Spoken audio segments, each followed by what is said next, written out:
Ang budget ng Pilipinas ay hawak lang ng dalawang tao. Hawak lang siya ni Congressman Zaldico at ni Congressman Martin Romualdez. Yan ang katotohanan.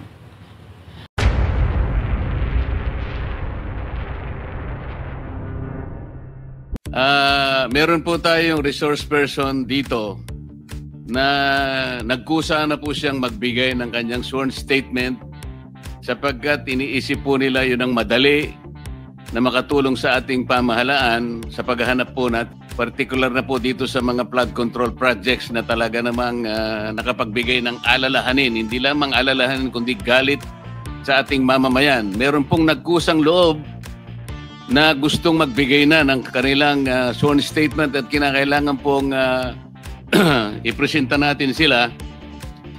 Handa po kaming tumistigo ng walang pilit at kusang loob bilang state witness at sabihin ang lahat ng nangyayaring katiwalaan ng Kamara, DPWH at iba pang mga kawani ng gobyerno upang gawin ang tama.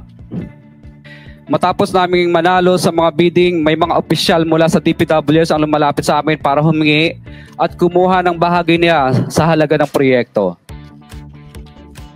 Ang hinihingi nilang porsyento ay hindi bababa sa 10% at umaabot pa sa 25% na naging kondisyon upang hindi maipit ang implementasyon ng kontrata. Ito ay binibigay namin sa kanila ng cash. Ang bawat transaksyon ay may karampatang voucher at ledger na nagsasaad ng mga araw at kung kailan nila ito natanggap.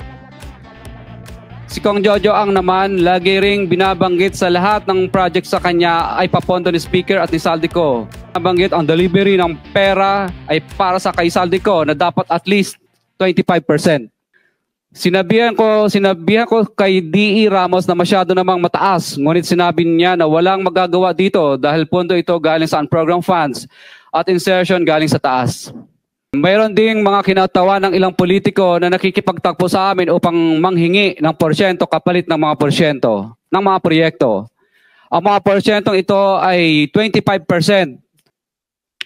Si Kong Marvin Rillo naman ay ilang beses na binabanggit ang pangalan ni Speaker Martin Romualdez bilang kanyang malapit na kaibigan. Sinasabi pa ni Kong Rillo na lahat ng kanyang request para sa pondo ay galing pa mismo sa unprogrammed funds at insertion na inaaprubahan ni Speaker. Mataas ang hinihingi sa project, dagdag pa niya, hindi naman lahat ng pera ay para sa kanya, kundi para kay Speaker at kay Zaldico.